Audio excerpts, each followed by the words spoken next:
भेड़िए को सबक सिखाने वाला बकरी। एक जंगल में एक भेड़िया था। वह बहुत ही चालाक था। कोई भी छोटा जानवर दिखा तो उसे नहीं छोड़ता था। अगर कोई अपनी बुद्धि का प्रयोग करने की कोशिश किया तो ये उससे भी बड़ी चाल चलकर मार के खा जाता था। उसी जंगल में एक छोटे से घर में बकरी अपने तीनों बच्चों के साथ रहती थी। उन सब के घास चरने बाहर आने वाले बकरी और उसके बच्चों को देखते ही उसके मुंह में पानी आ जाते थे। अरे बकरी के बच्चे तो बहुत नरम नरम है रे। माँ बकरी के बिना अकेले किसी न किसी दिन तो दिखेंगे ना, तब देख लूंगा इन्हें करके सोचता था। उन बकरी के बच्चों को खाने की अक्सर भेड़िया कोशिश करता था, लेकिन हमेशा माँ बकरी के साथ होने से वह कुछ भी नहीं कर पाता था। एक दिन माँ बकरी को काम से बाहर जाना पड़ा। फिर माँ बकरी ने जाते जाते कहा, बच्चों ध्यान से सुनो, मेरे अलावा कोई भी आए तो दरवाजा मत खोलना। बोलते हुए कुछ सावधानियाँ बरतने को बताकर चली गई। ये सब कुछ छुपकर भेड़िया देख रहा था। यही अच्छा मौका है रे। माँ बकरी के लौटने से पहले ही किसी भी तरह से बकरी के बच्चों को खाना ही होगा। माँ बकरी के जाने के थोड़ी देर बाद भेड़िया बकरियों के घर जाकर बोला, मैं हूँ बच्चों, तुम्हारी माँ, दरवाजा खोलो बच्चों करके बोला। तो अंदर के बकरी के बच्चों को वह आवाज अपनी माँ की नहीं लगी। तो बच्चों ने कहा, तुम हमारी माँ नहीं हो, हमारी माँ की आवाज ऐसे नहीं होती। तब भेड़िया वहाँ से चला गया। थोड़ी देर बाद दूसरी चाल से फिर से आकर बकरी की आवाज बदलकर बोला, दरवाजा खोलो बच्चों। माँ वापस आ गई करके दरवाजे के छेद से बच्चों ने देखा तो उसके पैर काले रंग में दिखे। बच्चों ने कहा, तुम हमारी माँ नहीं हो, हमारी माँ के तो सफेद पैर होते हैं। तब भेड़िया ने सोचा, अरे क्या रे, ये तो बच्चे हैं करके सोचा तो ये मुझसे ज्यादा चालाक हो रहे हैं। अब मैं बताता हूँ इन्हें। सोचकर तेजी से जाकर पैरों को सफेद रंगवा के फिर से आया और बोला, चल चल के पैर दुख रहे हैं, दरवाजा खोलो बच्चों। इस बार गले की आवाज और पैर अपनी माँ के जैसे ही होने पर बकरी के बच्चों ने दरवाजे को खोला। तो तुरंत भेड़िया ने सामने के दो बच्चों को खाकर उधर से चला गया। थोड़ी देर बाद माँ बकरी के वापस आने तक एक बच्ची ही कांपती हुई रोती दिखी। पूरी बात जानकर माँ बकरी गुस्से से भेड़िया के गुफा में गई। भूख मिटने से गहरी नींद में सो रहे भेड़िए के पेट को काटकर उसके बच्चों को धीरे से बाहर निकाली और थोड़े पत्थरों को डालकर वापस पेट को सील के बच्चों को लेकर पास के पेड़ के पीछे चली गई। थोड़ी देर बाद उठने वाले भेड़िए को उससे पहले क्या हुआ नहीं पता था।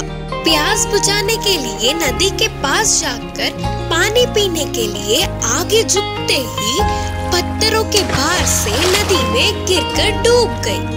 भेड़िए से पीछा छूटने पर बकरी और उसके बच्चे बहुत खुश हुए। उस दिन से वे जंगल में खुशी से आजाद घूमने लगे। इस कहानी की नीति है कि हमारे दुष्ट विचार हम पर ही भारी पड़ते हैं। होशियार बकरी की कहानी। एक गांव में गोपी नाम के व्यक्ति के पास बकरियों का झुंड था। वह रोज उन बकरियों को घास चराने के लिए पास के जंगल में ले जाता था। पूरे दिन जंगल में खुशी से घास चरते थे, फिर शाम तक घर वापस पहुंच जाते थे। उन बकरियों के झुंड में एक छोटी सी बकरी थी।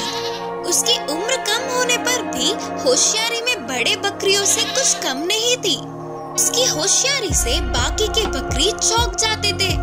इससे मालिक को वो पसंद थी और वो उसको बहुत ही लाड प्यार से ख्याल रखता था। एक दिन गोपी बकरियों के झुंड को जंगल के पहाड़ी की तरफ ले गया। घास चराने के लिए छोड़ के वह जाकर एक पेड़ के नीचे बैठ गया। फिर वह छोटी सी बकरी इधर उधर भागते हुए झुंड से दूर चली गई। थोड़ी देर बाद अपने झुंड से दूर आ गई करके जानने वाली बकरी वापस पीछे की तरफ मुड़ गई। ऐसे वापस जा रही थी तो उसे रास्ते में एक बाघ दिखा। उसे देखते ही पहले बकरी डर से कांपने लगी, फिर किसी भी तरह साहस जुटाकर बाघ के सामने खड़ी रही। बाघ उस पर कूदने के लिए तैयार था। तभी बकरी ने उसे रोकते हुए कहा, बाघ राजा, एक क्षण रुकिए, मैं आपको 3 सच बोलूंगी। अगर आप उन्हें सच मानते हो तो आपको मुझे छोड़ देना होगा। बकरी के बातें मजेदार लगने पर बाघ ने कहा, ठीक है, बोलो। फिर बकरी ने कहा, अगर आप बाकी के भाग से मुझे आज एक बकरी मिली, लेकिन मैंने उसे बिना मारे छोड़ दिया करके बोलने पर वे नहीं मानेंगे, सच है ना? सच ही है करके बोलते हुए बाघ ने सिर हिलाया। फिर बकरी ने कहा, ऐसे ही मैं भी अपनी बकरियों से मेरे भाग के हाथ लगने पर भी उसने मुझे बिना खाए छोड़ दिया करके बोलने पर वो भी नहीं मानेंगे, सच है ना? बाघ ने कहा, हाँ सही है। फिर बकरी ने कहा, अब तीसरी बात, हम अपने लोगों को बताने के लिए मैं आपको कुछ नहीं करूँगी और आप भी मुझे कुछ नहीं करोगे, ये भी सच है ना?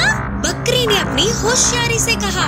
उतनी छोटी सी बकरी के ऐसे उसके सामने खड़े होकर साहस से बात करने पर बाघ को बकरी अच्छी लगी और बाघ ने कहा, सच में तुम बहुत ही होशियार हो, मैं तुम्हें छोड़ रहा हूँ, जाओ करके बाघ ने हंसते हुए बोला।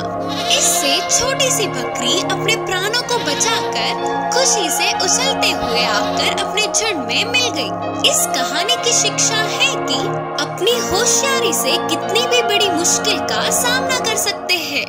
भास और लोमड़ी की कहानी। एक जंगल में माँ हाथी और उसकी बच्ची रहते थे। वे दोनों खाने के लिए पूरे जंगल में घूम रहे थे। एक दिन उनके ऐसे घूमते हुए नन्ही हाथी पर एक बड़ी सी डाल टूट के गिरने पर वो वहीं मर गई। उसके इकलौते बच्चे को मर जाने पर माँ हाथी रोने लगी। वह रोती रही और वह ऐसे अपनी बच्ची को छोड़कर नहीं जा पा रही थी।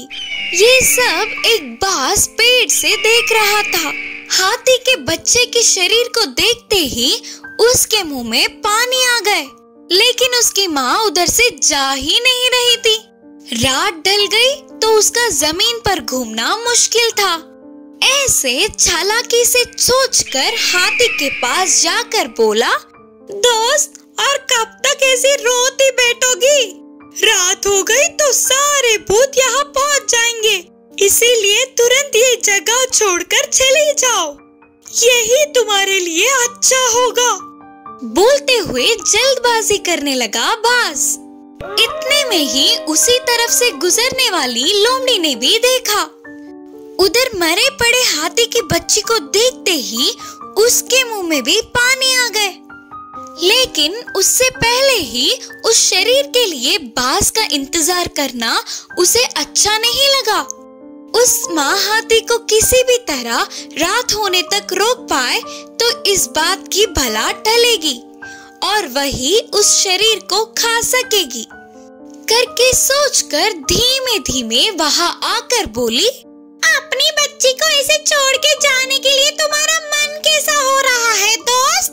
थोड़ी देर के लिए रुक जाओ, कब क्या हो जाए किसे पता, और कौन बोल सकता है, बोली लोमड़ी।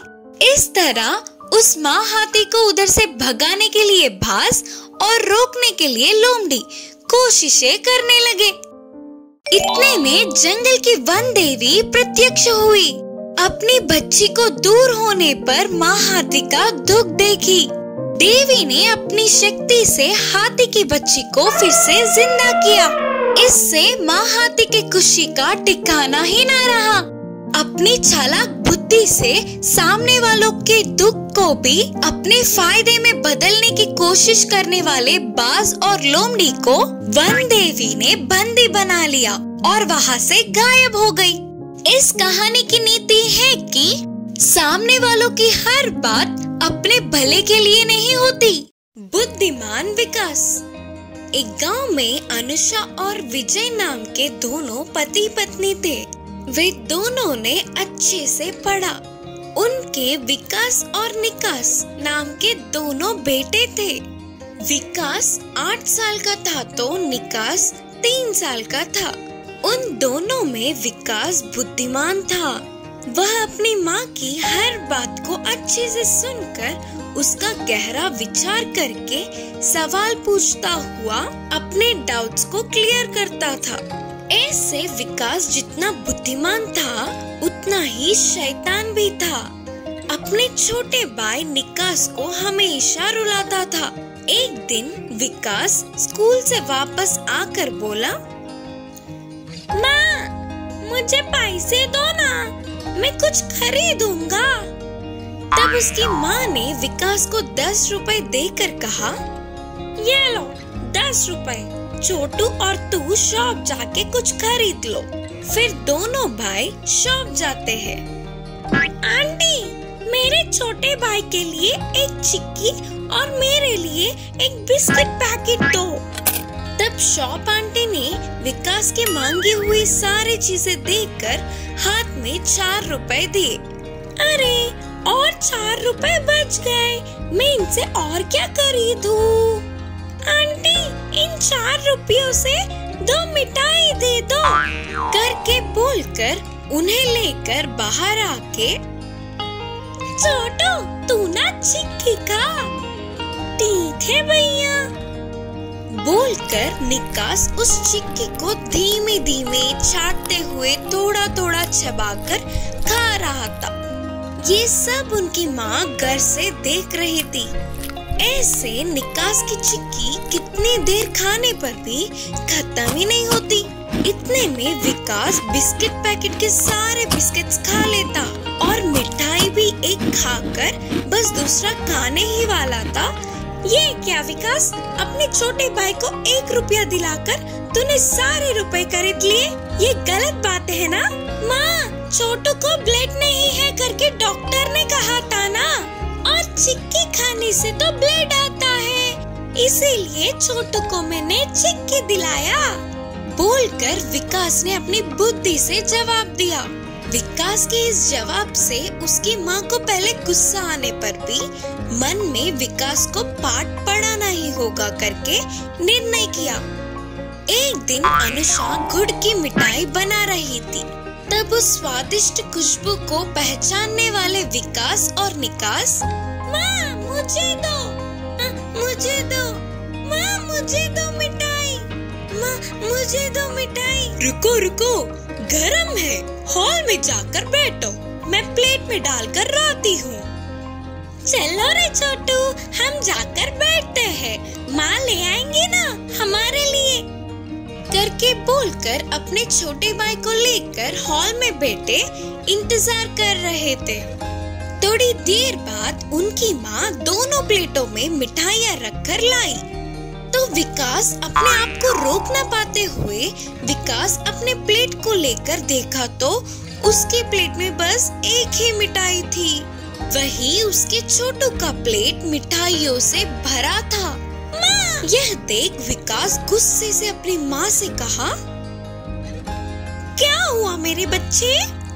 फिर विकास ने गुस्से से कहा, माँ, क्यों आपने छोटू को इतने सारे मिठाई दिए और मुझे बस एक ही दिया? हाँ बेटा, छोटू को ब्लड नहीं है ना, और गुड़ खाने से ब्लड आता है, इसीलिए छोटू को इतने सारे मिठाई करके जवाब दिया। तब विकास को अपनी गलती का एहसास हुआ और विकास अपने मन ही मन सोच रहा था कि अरे रे, अगर मैं छोटू को एक बराबर दिलाता तो मुझे भी मिठाई उसके बराबर मिलती। सही है ना माँ? बोलकर उस एक ही मिठाई को थोड़ा थोड़ा करके खा रहा था। इस कहानी की सीख है कि हम अपने सामने वालों को एक बराबर समझेंगे तो हमें भी बराबर का हक मिलेगा।